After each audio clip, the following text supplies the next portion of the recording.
Assalamualaikum warahmatullahi wabarakatuh. Alhamdulillahi ala ihsanih wa syukru lahu ala taufiqihi wa amtinani wa asyhadu an la ilaha illallah wahdahu la syarika lahu ta'ziman li sya'ni wa asyhadu anna Muhammadan abduhu wa rasuluhu da'i ila ridwani wa sallallahu wa sallam alaihi wa ala alihi wa sahbihi wa ikhwani. Amma ba'd. Ayuhal ikhwah, azani wa azakumullah. Saudara-saudara yang semoga dimuliakan oleh Allah, kita bertemu kembali di malam Ahad untuk mengkaji kitab Masailul Jahiliyah allati khalafa fiha Rasulullah sallallahu alaihi wasallam ahlul jahiliyah.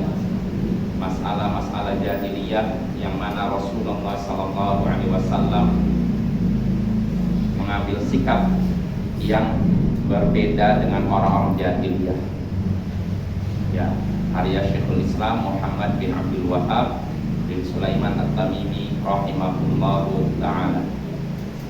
Ya, pada pertemuan sebelumnya kita sudah menyelesaikan masalah jahiliyah yang ke-36, ya, yaitu orang jahiliyah beribadah kepada Allah dengan mengharamkan apa yang Allah halalkan. Apa yang Allah halalkan mereka haramkan sebagai bentuk ibadah. Jadi mereka mengharamkan apa yang Allah halalkan bukan karena merasa jijik, bukan karena merasa gak suka, tapi dalam rangka beribadah kepada Allah. Beda dengan orang yang misalkan saya gak mau makan ini karena merasa jijik, nah ini lain lagi. Tapi dia gak mau makan karena beranggapan ini haram, dan saya mencari pahala dari Allah dengan mengharamkan yang halal. Nah, ini yang terjadi pada orang-orang jahiliyah, diantaranya seperti orang-orang Nasara. Di antara mereka tidak mau makan daging, tidak mau makan ini, tidak menikah, tidak perkara yang dihalalkan mereka haramkan. Karena apa? Mencari pahala dari Allah. Padahal Allah tidak pernah mengharamkan semua itu. Semua itu sudah Allah halalkan, tapi mereka haramkan sebagai bentuk ibadah dan mendekatkan diri kepada Allah. Seperti contohnya rahbaniyah, pertapaan. Mereka tidak nikah lalu ibadah di sebuah biara, begitu terus. Rahib-rahib mereka seperti itu. Mengharamkan makan daging, mengharamkan pakaian yang halus-halus sebagai bentuk ibadah pada Allah dan mendekatkan diri kepada Allah. Niatnya bagus, baik, ya kan, mencari pahala dari Allah, tapi caranya salah. Ya, mereka melakukan demikian karena kurang ilmu. Maka ayo ikhwah, kalau kita beribadah kepada Allah tanpa ilmu, ya nanti akan seperti itu. Sebagian orang karena tanpa ilmu membuat ibadah-ibadah baru. Ketika ditanya kenapa kamu melakukan ini, ya niat saya baik kok, ingin cari pahala dari Allah. Maka kita katakan kepada orang seperti ini, ya niat baikmu bagus, tapi harus disertai dengan cara yang baik. Ya, kalau niatnya baik tapi caranya tidak baik, tidak akan diterima oleh Allah. Niatnya benar tapi caranya tidak benar, tidak diterima oleh Allah, sampai caranya juga benar. Ya, rugi ya orang yang sudah ibadah tapi tanpa ilmu, tidak sesuai dengan tuntunan Rasul, tertolak. Makanya mungkin pernah kita bahas ketika Umar bin Khattab melewati sebuah rumah milik seorang rahib ahli ibadah dari kalangan Nasrani. Umar melewati tempat itu, rumahnya ya sederhana, bukan sederhana lagi, memprihatinkan mungkin apa ya. Rumahnya sudah reot, udah banyak yang bolong-bolong. Ya karena apa? Kan ibadah aja kan. Dia nggak sibuk mencari uang, ibadah. Nah, Umar melewati rumah rahib ini bersama pendampingnya Abu Imran Al-Jawni. Lalu Umar memanggil, ya rahib, wahai rahib. Artinya Umar manggil kan rahib ini keluar dari tempat ibadahnya. Nah, ketika si rahib ini keluar dari tempat ibadahnya, dari rumahnya memprihatinkan ini, Umar bin Khattab memandang ke atas lalu ke bawah, kemudian nangis. Maka Abu Imran Al-Jawni bertanya, apa yang menyebabkan Anda menangis wahai Amirul Mukminin? Kenapa Anda nangis? Ini kan orang Orang apa? Muslim apa kafir? Kafir. Kok kenapa tidak nangis? Maka Umar bin Khattab, aku teringat firman Allah Ta'ala, amilatun nasibah tasla naron hamiyah. Itulah ayat yang membuatku nangis. Amilatun nasibah, mereka beramal sampai letih, sampai capek, tapi akibatnya apa? Tasla naron hamiyah, justru masuk neraka yang menyala-nyala. Si Rahim ini udah ibadah sampai capek, sampai rumahnya udah gak keurus, badannya gak keurus, pakaiannya begitu, melihat mukanya terlihat letih. Umar bin Khattab menyaksikan muka sampai ujung kepala, ujung kaki, mukanya kelihatan kayak orang letih ibadah, tapi sia-sia, tidak dapat rugi kan? Udah beribadah begitu giat, tapi nggak diterima oleh Allah, malah ujungnya bukan masuk surga, masuk api yang menyala-nyala. Kata Umar bin Khattab, saya teringat ayat itu, karena itu aku pun nangis. Nah itu Bapak ya, jadi hendaknya kita perbaiki, atau kalau memang kita merasa ibadah kita selama ini kurang sesuai dengan tuntunan Rasul, segera luruskan. Kalau memang niat kita selama ini kurang ikhlas, ikhlaskan. Karena syarat diterimanya amal ada dua, ikhlas dan tiba sesuai dengan tuntunan Rasul. Ikhlas dan sesuai dengan tuntunan Rasul, ini syarat terimanya amal. Kalau kita sudah ikhlas tapi tidak sesuai dengan tuntunan Rasul, tidak diterima. Begitu juga kalau amalan kita sudah sesuai dengan tuntunan Rasul 100% sama seperti yang contohkan Nabi, katakan Nabi, tapi niatnya tidak ikhlas, niatnya ingin dipuji, diterima oleh Allah? Tidak. Harus dua, ikhlas dan sesuai dengan tuntunan Rasul kita. Makanya Imam Fudail bin Iyad ketika menafsirkan firman Allah Ta'ala, alladzi khalaqal mauta wal hayata liyabluwakum ayyukum ahsanu amala. Allah lah yang menjadikan kematian dan kehidupan. Allah menakdirkan adanya kematian dan kehidupan untuk apa? Untuk menguji kalian, siapa di antara kalian yang paling baik amalannya. Allah katakan, Allah nakdirkan hidup mati ini untuk menguji kita, siapa di antara kita yang paling baik amalannya. Allah tidak katakan siapa yang paling banyak amalannya, bukan paling banyak amalannya, tapi paling baik. Atas apa yang dimaksud yang paling baik? Kata Fudail bin Iyad, para ulama tabi'in, akhlasul waswab. Amalan yang paling baik yaitu yang paling ikhlas dan paling benar. Paling ikhlas dan paling benar. Suatu amalan, kata fa innahu idza kana khalisan lam wa lam yakun shawaban lam yuqbal. Kata Fudail bin Iyad, karena suatu amalan kalau memang dikerjakan dengan ikhlas tapi tidak benar, tidak akan Allah terima. Wa idza kana khalisan wa idza kana shawaban wa lam yakun khalisan lam yuqbal hatta yakuna khalisan. Dan kalau suatu amalan dikerjakan sudah benar tapi tidak ikhlas, ini juga tidak diterima sampai amalannya dikerjakan dengan ikhlas. Nah jadi ini ikhlas dan benar. Terus apa yang dimaksud ikhlas? Kata Imam Al-Fudail bin Iyad, wal khalisu idza kana lillah. Suatu amalan dikerjakan dengan ikhlas kalau niatnya karena Allah, mengharapkan pahala dari Allah, ganjaran dari Allah, takut siksa Allah. Wasawab idza kana ala sunnah. Sedangkan yang benar tadi kan amalan yang paling baik, yang paling ikhlas dan paling benar. Nah yang dimaksud benar apa? Yaitu jika sesuai dengan sunnah, sesuai dengan tuntunan Nabi kita. Nah ini ya. Jadi kalau kita amalan kita ingin diterima oleh Allah, ikhlaskan, murnikan niat kita hanya untuk Allah, lalu perbaiki caranya supaya sesuai dengan tuntunan Nabi Sallallahu Alaihi Wasallam. Nah itu pembahasan yang kita bahas pada bulan sebelumnya. Nah sekarang kita masuk ke masalah jahiliyah yang ke-37. Kata Syekh Muhammad bin Abdul Wahab bin Sulaiman At-Tamimi rahimahullahu ta'ala, at-ta'abbudu bittikhadil ahbari war-ruhbani arbaban min dunillah. Beribadah dengan menjadikan pemuka agama dan ahli ibadah sebagai Tuhan selain Allah.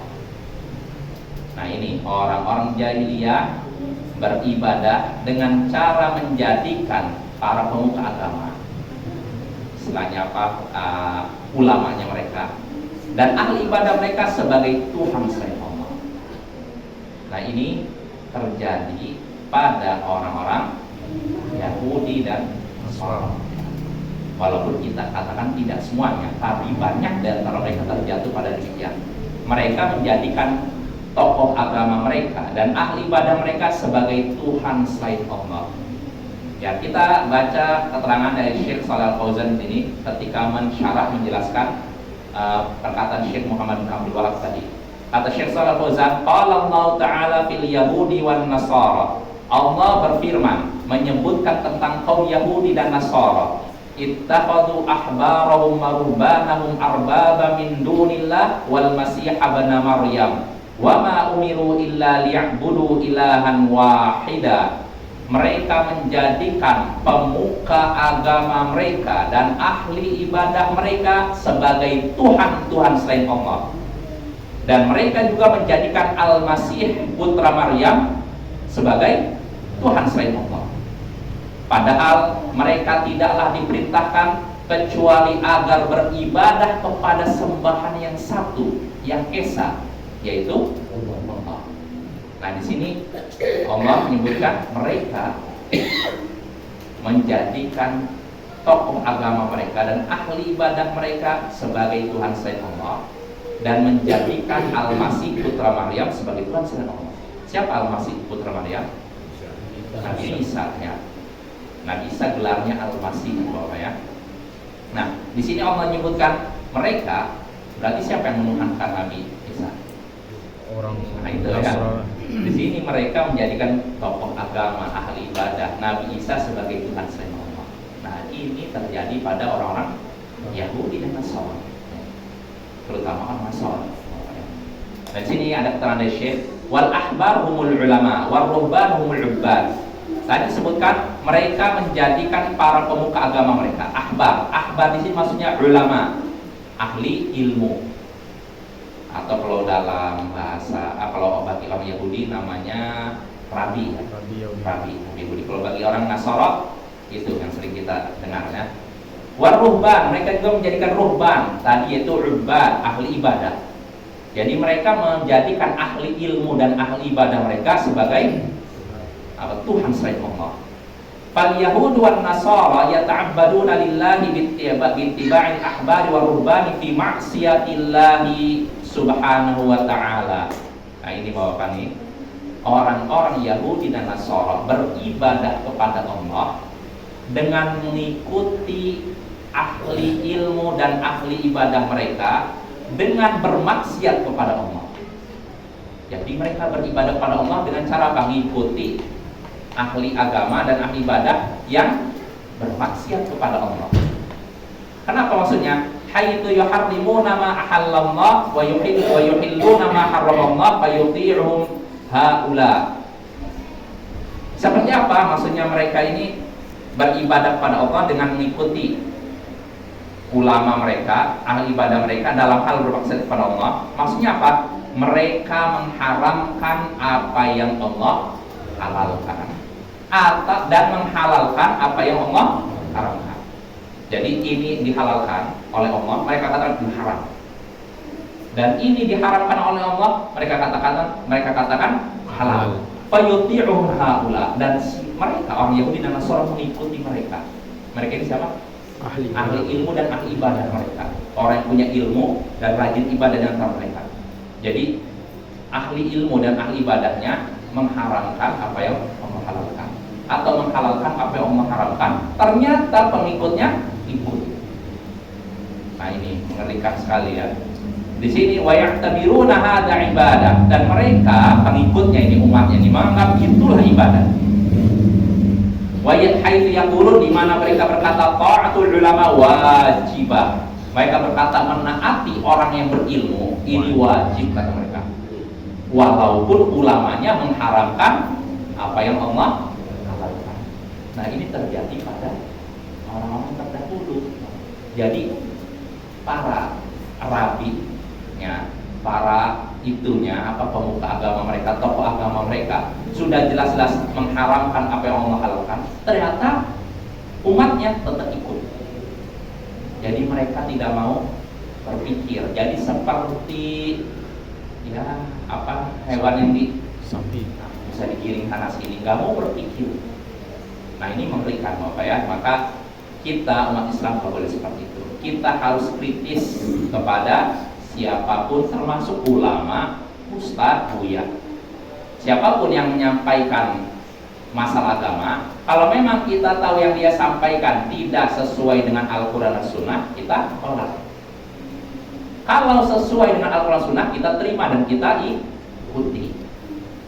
Jangan sampai sudah jelas-jelas pendapat ulama ini bertentangan dengan Al-Quran atau Sunnah, kita ikuti. Nah, berarti kita sudah menjadikan ulama ini sebagai Tuhan selain Allah. Ya seperti yang terjadi pada orang-orang Yahudi dan Nasara.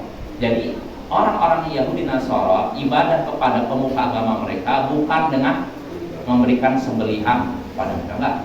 Dan bukan juga dengan ruku kepada mereka, walaupun sebagian memang begitu. Dan mereka ibadah kepada para pemuka agama mereka bukan dengan berdoa kepada mereka, enggak. Jadi ini bisa dites nih. Kita sebelah nih. Coba kamu selama ini doanya kemana?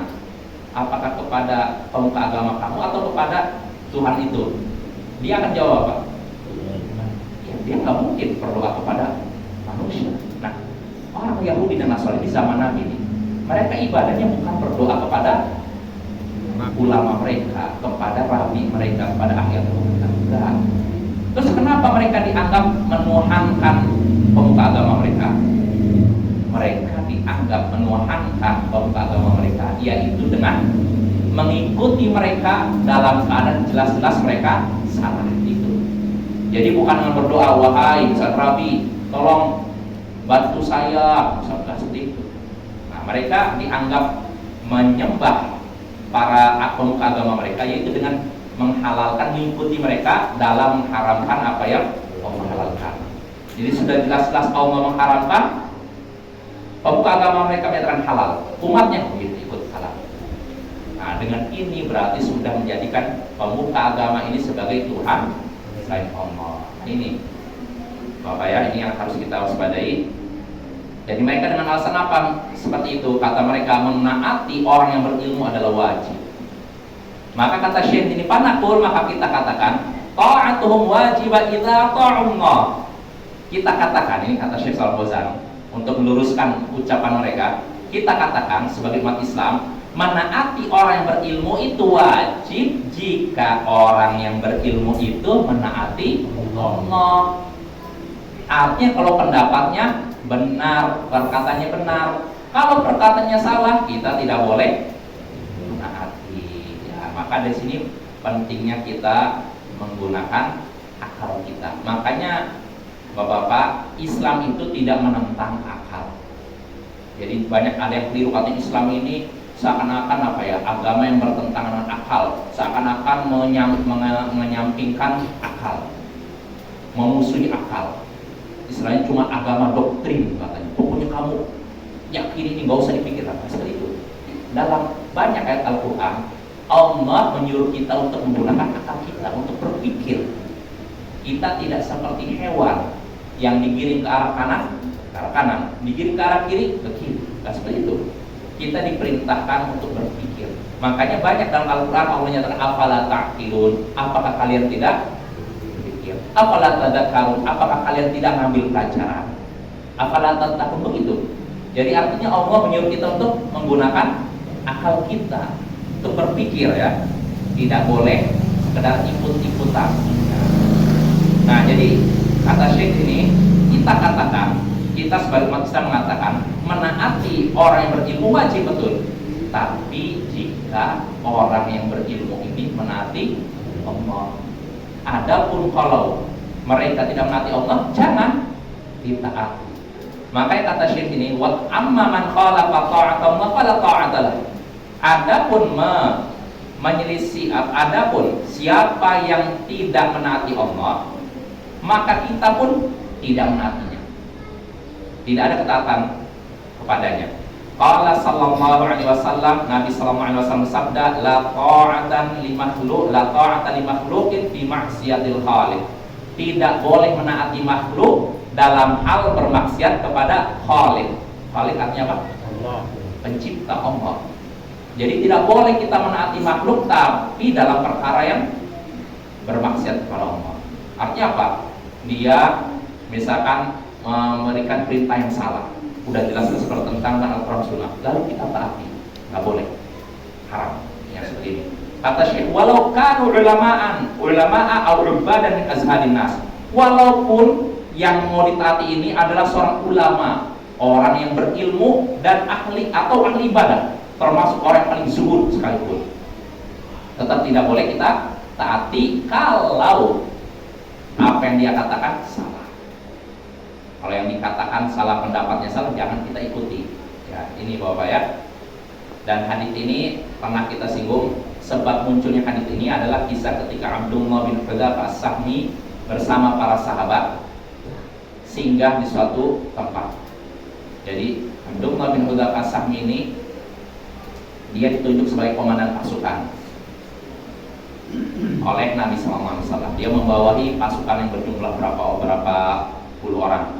Nah, ketika singgah di suatu tempat, karena dia komandan, dia nyuruh anak buahnya, ayo bikin api unggun,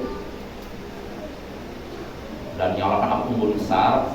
Tiba-tiba si komandannya Abdullah bin Hudzafah As-Sahmi berkata, bukankah aku adalah pemimpin kalian? Maka jawaban para sahabat, anak buahnya, apa kira-kira? Iya betul, kami diperintahkan untuk menaati pemimpin kan? Nah, bukankah aku adalah pemimpin kalian? Ya, Anda adalah pemimpin kami. Bukankah pemimpin itu harus ditaati? Para sahabat menjawab, ya, ini anak buahnya banyak. Ya, soal pemimpin memang harus ditaati. Kalau begitu, ini kata Abdullah, kalau begitu aku perintahkan kalian masuk ke dalam api. Jelas Bapak? Nah ini, akhirnya sebagian sahabat udah ada yang berdiri, siap-siap. Pertama mereka bingung, disuruh masuk dalam api unggun yang begitu besar. Mereka saling tandanya apa? Bingung kan, gimana nih? Katanya pemimpin itu harus ditaati, dan ini pemimpin sudah nyuruh masuk ke dalam api. Udah sering mandang-mandang, akhirnya sebagian udah siap-siap berdiri, udah mau loncat. Nah disitulah Abdullah bin Hudzafah berkata, tahan. Sesungguhnya aku cuma bercanda dengan kalian. Nah jelas. Rupanya si pemimpin ini bercanda dengan anak buahnya. Hampir saja anak buahnya masuk ke dalam api. Nah, akhirnya rombongan ini pulang ke Madinah. Nah, kejadian ini dilaporkan oleh anak buah ini kepada Nabi Sallallahu Alaihi Wasallam.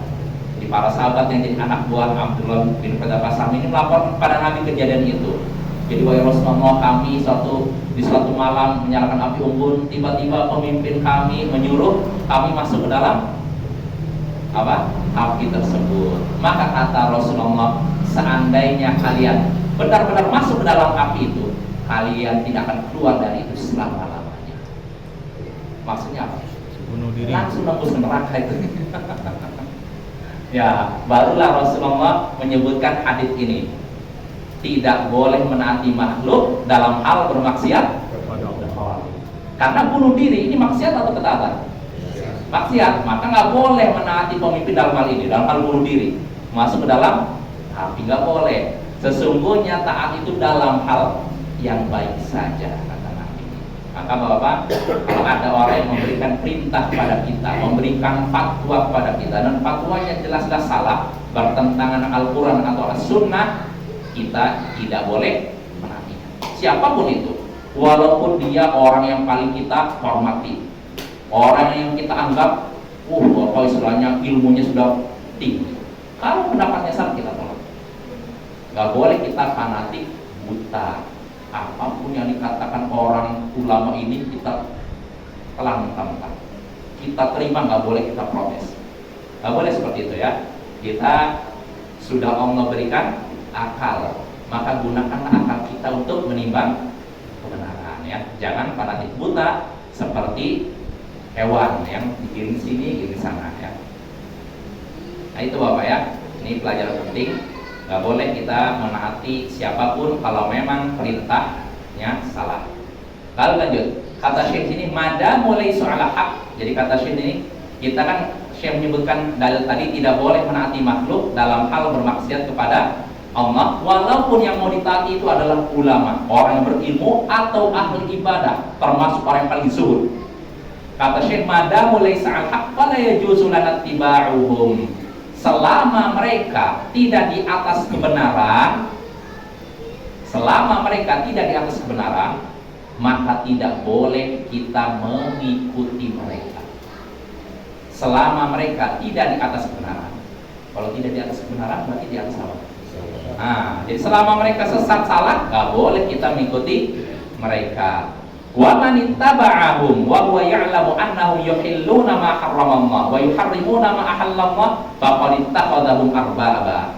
Nah, siapa yang mengikuti mereka padahal dia tahu mereka sudah menghalalkan apa yang Allah haramkan atau mengharamkan apa yang Allah halalkan, maka sungguh ia sudah menjadikan mereka sebagai Tuhan-Tuhan selain Allah. Nah ini penting Bapak nih. Siapa yang mengikuti mereka? Mereka ini siapa? Tadi ulama ahli ibadah kan? Siapa yang mengikuti mereka? Ulama dan ahli ibadah. Padahal dia tahu ulama itu sudah menghalalkan apa yang Allah haramkan atau mengharamkan apa yang Allah halalkan, maka sungguh orang seperti ini sudah menjadikan ulama dan ahli ibadah tersebut sebagai Tuhan selain Allah. Artinya apa? Kalau menjadikan orang sebagai Tuhan selain Allah, syirik. Apa artinya? Syirik. Asyrokahum ma'allah. Artinya sudah menjadikan mereka sebagai sekutu bagi Allah. Kenapa? Li'anna tahlila wa tahrim haqqun lillah. La yajuzu li ahadin an yuhalla wa yuharrima wa yashra' illa bidalilin min kitabillahi wa sunnati rasulih. Kenapa dianggap sudah menjadikan ahli ibadah dan ulama sebagai sekutu bagi Allah? Karena yang namanya menghalalkan dan mengharamkan ini murni hak Allah. Tidak boleh seorang menghalalkan dan mengharamkan dan mensyariatkan sesuatu kecuali ada dalil dari Al-Quran atau sunnah Rasul, hadis Nabi. Nah ini penting Bapak ya. Jadi nggak boleh. Jadi kalau misalnya kita tahu ada seorang ulama atau siapapun pendapatnya salah dan kita tahu itu salah, kita udah belajar nih ayatnya bertentangan dengan ucapan dia, hadis ini bertentangan dengan ucapan dia, nggak boleh kita ngikutin dia. Nggak boleh kita ngikutin dia. Kalau kita ngikuti dia dalam keadaan kita tahu dia salah, berarti kita sudah menjadikan dia sebagai Tuhan selain Allah. Dan tidak ada alasan apa-apa ikutin walaupun salah, nanti dia yang menanggung dosa kita. Enggak, jangan kira begitu. Karena Bapak ini sempat jadi ada pembicaraan di sebagian orang. Ada orang datang ke saya, katanya ada orang yang debat nih. Jadi katanya nggak apa-apa kita ngikutin ulama walaupun salah, karena nanti dia menanggung dosanya katanya. Ulama yang menanggung dosanya. Padahal kita tahu salah, nggak bisa seperti itu. Yang ditanggung dosanya artinya kita nggak dianggap dosa itu kalau kita ngikutin ulama dalam keadaan kita tidak tahu dia salah. Jelas Bapak ya. Beda kasusnya. Jadi ada dua orang nih, saya berikan contoh. Yang satu ngikutin ulama, ngikutin pendapat ulama dalam keadaan dia tidak tahu pendapat ini benar atau salah, lalu diikuti. Nah yang seperti dosa nggak? Dia ngikuti dalam keadaan tidak tahu ini benar atau salah, cuma dia berprasangka baik, mungkin ulama ini ya, dia ikuti. Dosa tidak? Kalau memang dia selama ini nggak ada kesempatan untuk belajar lalu ikut taklid istilahnya, mudah-mudahan dimaafkan. Tapi yang dosa itu dia udah ngikuti ulama, suatu pendapat ulama, dan dia tahu pendapatnya salah, tapi tetap diikuti. Nah ini sama saja menjadikan ulama itu Tuhan sebagai Tuhan selain Allah. Berarti bahaya tidak? Bahaya, itu syirik Bapak ya. Maka jangan sampai kita fanatik buta. Fanatik buta bisa mengantarkan kepada itu, bisa mengantarkan kepada syirik. Nah, nggak boleh kita fanatik buta kepada pribadi tertentu. Kalau kita mau fanatiknya hanya kepada siapa? Rasulullah. Ucapannya terjaga, perbuatan beliau terjaga dari kesalahan. Nggak boleh. Siapapun itu, walaupun kepada sahabat Nabi, kita nggak boleh fanatik kepada Abu Bakar, nggak boleh fanatik kepada Umar, kepada Utsman, karena mereka tidak terjaga dari kesalahan. Yang terjaga hanya Nabi. Adapun kalau kita masih fanatik kepada seluruh sahabat Nabi, ya boleh, karena kesepakatan para sahabat Nabi itu ijma, dalil yang diakui dalam Islam. Tapi kalau satu dua, jelas ya. Jadi bedakan antara satu orang sahabat, satu pribadi sahabat dengan seluruhnya. Kalau seluruh sahabat sudah sepakat, misalkan hukum ini haram, kita ikut. Karena yang namanya kesepakatan para sahabat ini adalah dalil yang diakui dalam syariat. Tapi kalau cuma satu orang nih, ada satu orang sahabat berpendapat haram, ternyata ada sahabat Nabi lain yang berpendapat halal. Apakah boleh kita fanatik sama yang ini? Nggak boleh begitu ya. Kalau satu orang nggak, tapi kalau udah sepakat semuanya, nggak apa-apa kita ambil pendapat. Jelas Bapak ya?